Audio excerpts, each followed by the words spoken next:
G'day legends and happy Friday. I hope you are having a great day, and I also hope that you are having a fantastic weekend lined up. Now, I did mention yesterday right at the very end of the video that it may be a few days before you see me again. Now, I'm flying interstate tomorrow for my best friend's baby shower, but over the last 12 months, I've saved up all my bloody airline miles, all my frequent flyer points, and I'm actually taking Lily, my partner, to Fiji next week, paid for by all the traveling I did last year on points. So somewhat of a free trip, at least the flight's there. So really looking forward to that, and I don't think I'll be working too much there.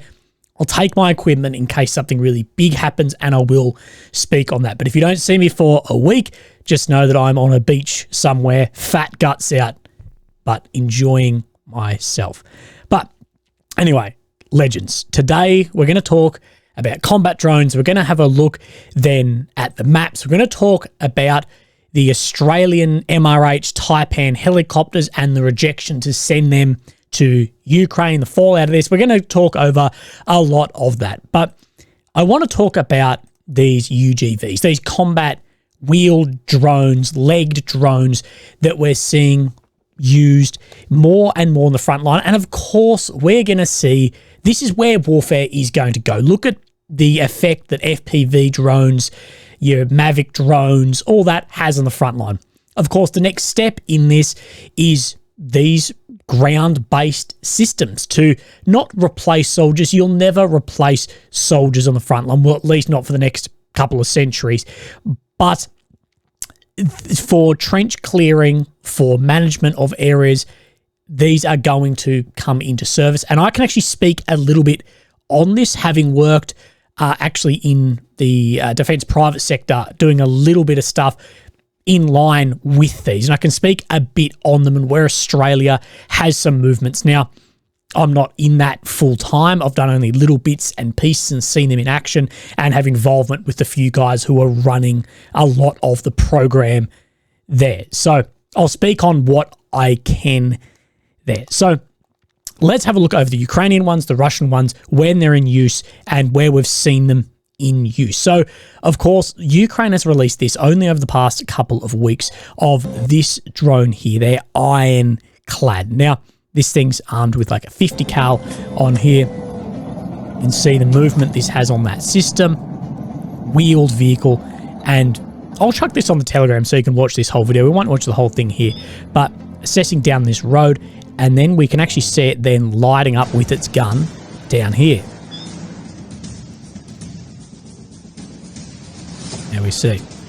So these rounds, these rounds are fairly off here by the look at least of the trace, but then further down the line, we get far more accurate fired shots here from then the ironclad. Now let's have a look at the ironclad. So looks pretty badass. Looks like something off, what's that like game when you're in space? I don't know. It's not Call of Duty. It's the other one that was big on Xbox back in the day, proving I'm not much of a gamer, but we can see this here. Now, it looks like it's articulated as well, but I'm not completely sure. Over this 50 cal and, you know, and has space to carry things on the back of it. Me being an infantryman myself, one of the main uses I see for a drone like this is actually equipment carriage, more so than actually being armed. Armed is great, fantastic, but equipment carriage, people, I don't think actually understand how much weight soldiers carry in combat.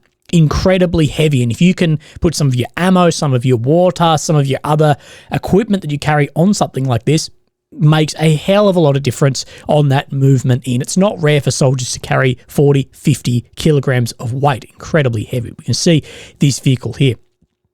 As we'll have a look of these wheeled vehicles, well, there's a reason we have wheels on bloody cars, but there's also a reason why cars off-road still not that great, and battlefields are not smooth surfaces. Like the video we see there is still down a bitumized road. There's another video here of then a smaller Ukrainian drone here. Now, see IFS, IRI suspension on this, and carrying then a machine gun on top. I don't have any of this one firing this dog, having a good time here. And it is a matter of time until we start seeing these, because what we're seeing in this war is the attrition of forces in trenches, and to take those guys out of the trenches is what people are trying to push forward. Now, Russia also has their Uran 9 drones. Now, this is UGV. This is what we are seeing in at least like press release photos here. This thing looks pretty badass, still very big, but this one is tracked. But this one comes with some armor, but is significantly bigger with these missiles here too, which are on auto reloaders here. Very interesting system. Can't find any footage of it actually being used in like combat in Ukraine. I'm sure it may be out there, but somewhat unsure. But we have Uran 9 here. Same drone, a little bit different with these top loaders with the missiles, but same overall. This is being then used in Syria, where, yes, there was threat of the FPV drones, things like this, but not to the same degree that we see then in Ukraine. Now, we have some more footage here of these as well. So this is in a exercise. This is the Uran 9 being used amongst other vehicles, but this is in more press release stuff here. And like I spoke about, here are some of the issues that we see with these. Now, this is a different type, again, a much, much smaller type. I believe this is the platform M. I could be incorrect, but Russia with more of the tracks here and, you know, flipping over on its back like a bug, which these tracked vehicles can do. This is a similar one, if not, you know, that same type being used in Ukraine that's released through some Russian Telegram channels. Now, I can't show this video here. I'll put it on the Telegram. It's actually back in the Telegram if you do a search, but a Ukrainian drone being used here to actually pull, will actually have retrieval of bodies off the front line. The guys were killed, but retrieving the bodies back. And we'll see more use of these, of course, as the war, as just warfare in general moves on. If you can take these full-on frontal assaults we're seeing into trench lines down to something else, absolutely that would be game-changing for just warfare. You know, people didn't think that we would see trench warfare to the degree that we are seeing, and we are seeing that. And it'll push the development of these. Now, these are the ones that I have had a little bit to do with. Then the Ghost Dynamics. These are Australian soldiers here. Now, this is not a Boston Dynamics robot. It looks a lot like it. Boston actually tried to have a go, like a legal case at Ghost for copying its design, and Boston got sort of told to F off. Boston have like a code of ethics thing that they will never arm drones, blah, blah, blah, cucks. But the benefits to these are the legs. One, much smaller footprint when it comes to things like landmines, but your terrain, how it can like go over terrain, significantly better than wheels. Significantly lighter though, so your recoil management is far more critical as well. And of course, nowhere near as efficient as using a rolling wheel. This is why a bike is more efficient than walking. But where can you ride your mountain bike compared to where you can walk? That makes sense. Your overlanding capability on legs is significantly more. And when we're talking bloody warfare, where Ukraine is fairly open, flat fields, so the use of those wheeled track drones will be more available. But once we're talking down into trench warfare in towns, cities, urban environments that have been blown to shit, a bloody brick will stop those other drones, where something like this gets around that. But wheels, not as, these legs, not as efficient, therefore sucks on the battery a lot, and the recoil management is suffering in some areas. But here we have Defence Australia, and this was only up the other week. Yeah, so these are with 66mm launchers on top, and you can see that it can squat down, lowering its profile. These can roll fully over on its back. You can look all this up. These are an incredible bloody thing. These can also be fitted with a machine gun. These are not reloadable. These are just single-use two-shot 66s there. This one then has a 40mm a grenade launcher loader on this one here. And there's a lot of effort going into specifically these. And I'll talk to some guys about what I can talk about of these and get some videos and stuff if I can of the machine guns and stuff on these as well. I'll see what I can actually then do for you. But that is where warfare is going to go, and it will be a massive change on the front line if we see that come through. Maybe this war, maybe next, but I'd be surprised that companies like this aren't wanting to trial more equipment like that in Ukraine. We have seen that Ukraine, for especially the West, but also North Korea, China, Russia, has been a huge training and equipment like information gathering ground for new weapon systems going in, especially for the West. We've tried so much stuff in Ukraine and have got a hell of a lot back of how it actually performs in a war of this scale. Now, moving on from drones, a story which has been developing over the past few weeks is Ukraine's request for Australian Taipan, or better known, I guess, the MRH helicopters, after these helicopters have been retired from service after killing a number of servicemen. Now, one thing I will say is these helicopters have killed more servicemen than active bloody service has in the last couple of years. I made a joke on the Telegram saying I'm surprised Russia actually didn't put in some funding to help these go to Ukraine because of how bloody shitly they have performed for the Australians. But these then were retired. Ukraine stuck their hand up wanting to get them, and it's been officially said that no, they're not going to Ukraine. But it's a little bit more depth than that. And these choppers for the Australian Army were just a huge waste of time, money, and ended up costing lives. And the Army now is going back to the bloody Black Hawks we had before. So, of course, we're replacing these with new Black Hawks. We've gone Black Hawks, MRH-90, Black Hawk. Silly. Same with the Tigers, which we'll talk about in a sec, which are attack helicopters.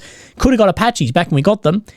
The Tigers performed shockingly, and now we're just going to Apaches. Germany has done the same thing with its Tigers. But we finally have an answer on what's happening, and the fate of these is going to be the same as Australia's F-111s. See here, a cat dozer burying these F-111s here. Now these, I think there was something full of asbestos or something as well with the F-111s, but the Aardvark, which Australia took a very long way with the F-111s compared to other countries, we really bloody milked every bit of performance out of these, and they performed really well for Australia, except for giving a heap of guys cancer from the reseal, deseal project of the fuel tanks. I can talk about that if you want. Bloody shocking thing that's been covered up a little bit, but that they're getting disposed of and buried. Defence Minister Pat Conroy has said no Taipans are currently in flying condition, and to get any up to flying condition would require a huge investment in taxpayers' funds, time,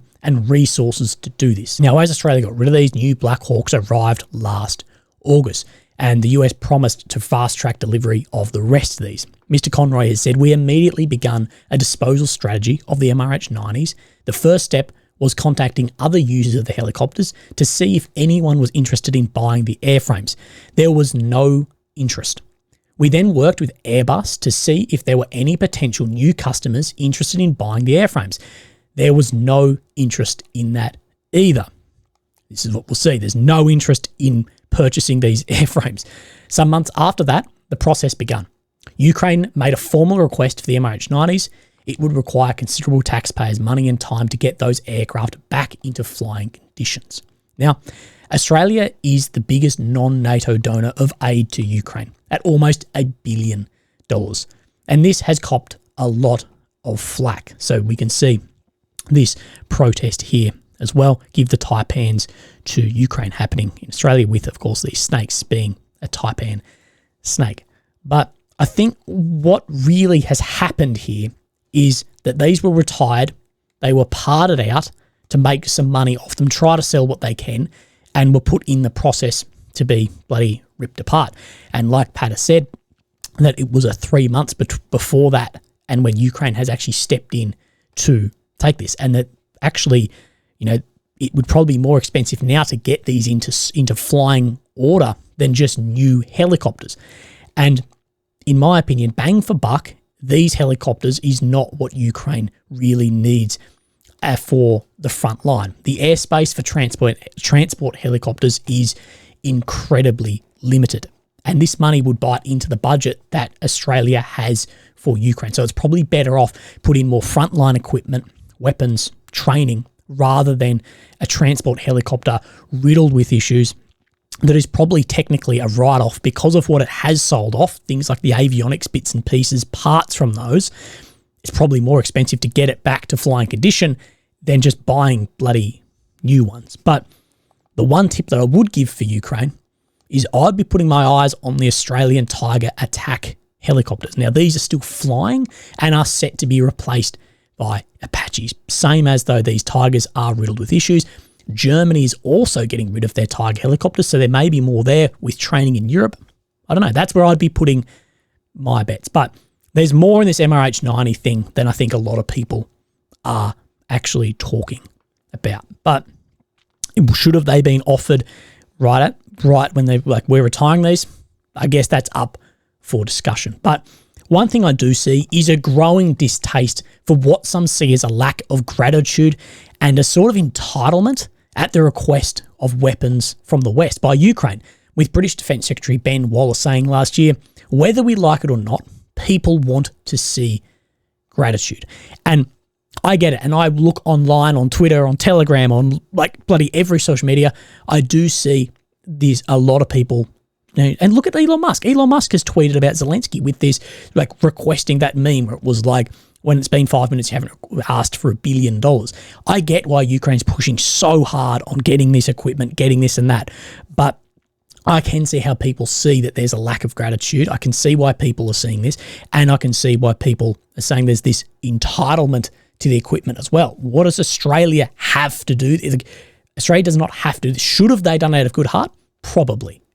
But if you then turn around and F Australia, well, there's another $1 billion given there, all this training, and a heap of Aussies went over to fight as well. So I think Ukraine needs to really be careful on that teeter line of that as well, that not everything can just go, but at the same time, I can see the bloody difficult position Ukraine is in as well. They don't want to be turning away support either, if that makes sense. But also, we've seen overnight the first time that Ukraine has confirmed that it's actually struck a target in St. Petersburg, allegedly hitting an oil depot. Now, the Strategic Industries Minister, Oleksiy Kamshin, who is this bloke who has maybe the best haircut in the Ukrainian Armed Forces, and said, we are able to produce something that flies and costs $350 per item. Something that flew to St. Petersburg this night. It's produced in Ukraine, so we hit the target that night. This thing flew exactly 1,250 kilometers. Now, the only footage we have so far is this right here, said to be the drone. But this is the only footage that I can find then online. And the amount of beeping sounds like bloody me talking normally with my swearing. And I can't find footage of the aftermath, they're saying, of this strike either. And importantly saying there that it was domestically produced, therefore can be used across into Russia. Now, the Moscow Times then had this. In first, Russia downs drone over St. Petersburg. So we know a drone was there. Russia said that they then downed it. The air defense on duty destroyed one unmanned aerial vehicle over the Moscow region, intercepted one over the Leningrad region. So we know something was there. We definitely know that. We just don't know what effect it had from there. Now, Kiev Post also reported that an unmanned security source said that a drone has flown over one of Putin's residences, quoting him saying, also, during the operation, one of the drones flew over Valdai, where the personal estates of the Rothenbergs, Kovalchuk, and one of Putin's palaces are located. I'd like to be rich enough to some say one of Willie's palaces. Bloody must be hard, hey? But we're going to have a look at the maps, talk about what's happened as we have seen Russia completely occupy a village, Vesely. So here is Ukraine in the center, the capital of Kyiv. The red areas occupied since 22, and the purple, of course, since 14. This, of course, is Russia around here. Let's step in. We haven't seen any change down near Krinky. We've spoke about that in length yesterday about the claims that Russia has really pushed in there and Ukraine is retreating across the Dnipro, but we haven't seen this map change at all, and it's actually quietened down on that. We haven't seen any change to the south of Orokhiv. See nothing around Uruzhany for a long time now. No real change around Novomalyivka. There may be some changes in some of the grey zone here, but nothing in what is being held or not. Now, the first we're going to come is then into Avdiivka. We know Russia's pushing very hard on this area, and we have an update near Pervomayski, and of course one in the center of Avdiivka to talk about here. And you can see this just change here. But let's talk about this one to the west first. So let's have a squeeze here. So this small bit of ground just here, situation northwest Donetsk city. Russian army made advances east of Novelsky and the southern part of Pervomayski as Ukrainian army continue to withdraw from the dashes. And of course, the dashes are like holiday homes in here. So this is looking fairly similar, this push along here, as well as saying they've made some ground just, if we line up where these tree lines are, just somewhere in here, but it's not shown on this map. But the thing we do like is when things line up. So we spoke about this movement in the center down here, that Russia's made a little bit of ground. And then this is reflected across this map. Now, today, Russian army begun the assaults towards the last positions of Ukrainian army in the Vinohradivki area. There are reports that Russian troops already captured the first trenches. However, this needs confirmation. So far, only part of the railway beyond 2014 line was taken. Of course, this is the purple here, being the 2014 border. After the summer cottage area, only Tsaka Odka remains as the last defense stronghold south of the city of Avdiivka before moving the battles into the first neighborhoods. So where we're talking is just this region. So see where this funny loop road is here, is talking just in this area here. And if we step back, this is saying in very similar areas around here. And Surak is actually showing some less control than the deep state is just down along this road, which deep state being the Ukrainian map, I would more say that then yes, this is across here on this map as well. So interesting what has happened there, but we're not seeing anything up to the north of Avdiivka because, you know, Russia did try and make more ground along the railway heading out here. Now, we saw a little bit of change of ground near Shumi yesterday. I think I missed that. We haven't seen anything on Bakhmut for a couple of days, but it does say that there is an update in here. And this is happening just to the south of Bakhmut, near Klishkivka. Situation south of Bakhmut, Russian army made new advances with the opening of new access towards the high area north of the town in Klishkivka. We know that Bakhmut has a lot of rolling hills and areas, and this is why it's so hard to actually fight through here. Now, we're going to move up to the north of Bakhmut and then look at Seversk. This is where the major update of the day is, around Vesely in here, as we saw at Bilohorivka. This is where Russia made a little bit of ground over the past couple of days as well, but we see this fairly major change, I would say, comparatively major to what we've seen over the past couple of, let's go to past 12 months, past 18 months if you really want. We see this change then here. Russia's made a fair bit of ground.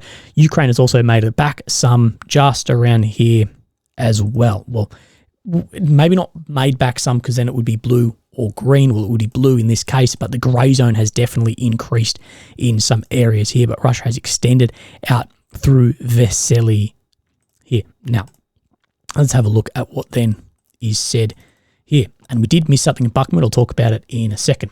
Situation south of Seversk. After previous capture of the northeastern hills, Russian army managed to capture the village of Vesely, with Ukrainian army retreating towards the northwestern hills, where a series of fortifications represented in dark blue are located there. So Russia has come off the high ground in here and Ukraine has moved back. Let's have a squeeze at exactly how this is then looking. Let's just get north up. So that Russia has had some advantage in the northeastern hills here. Is that what it said? Believe so. Yeah, northeastern hills. And that Ukraine has moved back into these northwestern hills. Now, the ground here, absolutely the terrain is to Ukraine's advantage with these rolling hills here, but Russia has also used to the northeast these hills which they have captured in their advantage down into Vesely. But where Vesely sits down in this low ground, and this is a very minor village I should say too, and it's absolutely just flattened now, but Ukraine does have the high ground here and has definitely a terrain advantage if we look across here where this low ground sits. And up around Seversk, which I've been, This area is actually more hilly than it looks here, and these areas are going to be very difficult for Russia to move through, and Ukraine has the defense advantage of fortifications at high ground here, as well as using mortars and artillery. Hills really, really help you use that in those positions. But let's have a look. The capture of Vasily is the first Russian success this year on a front that has hardly changed since May 22. The next objective of the Russian troops will be to capture of this defensive line behind which 4 to 5 empty kilometers where defense is complicated, moving the battles to a few kilometers from Seversk, which is heavily fortified. The Ukrainian command on this front has demonstrated a great defensive capacity, preventing among many aspects of the impossibility of the Russian troops to recover the localities of Spurny and Bilorivka. Now, we hear a lot about the commanders of Bakhmut, Avdiivka, things like this, and I've seen even Russian channels posting out that the commander of this Seversk area, they should be bloody, getting a medal, be looked at. That has been fantastic defense here. More than a year and a half ago, Seversk was looking like it could fall bloody any day. We went in here when the front line was right bloody close, very close, and we went along the top of some roads through here. I actually think maybe this one. Anyway, doesn't matter where we went. I can't remember. I'd have to look back through my maps. But this is really holding, and they talk about these empty kilometers. And the defensive here, yes, look at the high ground, but then it does really flatten out here in what this Surak is saying they're 5 empty kilometers, more easily to move through here. But the front line here really has changed a lot on the south and in this northeastern corner in the past couple of weeks. But if we look at the total since May 22, there hasn't been too much real shift in there. Now we're just going to move actually back down to Bakhmut, because I did miss something at Bodanivka in Bakhmut's north. So it is just in here, geolocated to, I don't have the dot on me, but it was literally right where this came out. We have seen Russia raise a flag here confirming they're in this location. That was geolocated to there. Now, there's just one more update that Surak doesn't have either, but Deep State does. Up in this, I call it the Sinkivka front, but I guess this Kupiansk front near Yahidny, that Russia made back some ground in here. So we've seen this push in over the past few weeks from Ukraine near Yahidny, and then Russia's made back a bit of ground here. Of course, this front, very important for the defense of Kupiansk for Ukraine, and Russia, of course, want to push up in here. We won't see much movement along this area here just because Russia's pushed up right against a big hill line. I'll show you. Be easier. I've got you here. It's my last video for a while. Have a look at this. Very difficult to push up over this right up in that northeastern corner. But if we just turn around, come back down here, this is where they're trying to push out. This is right near Sinkivka here, out to Kupiansk through this forest area. A lot of heavy fighting going there, and it could be one of the most important areas for Ukraine and Russia. Legends, that is it. I hope that you're having a great day. I hope you have a great weekend. Not sure when I'll see you next, but maybe I'll have a tan. Look after yourselves, and I'll speak to you soon. Thanks. Bye-bye.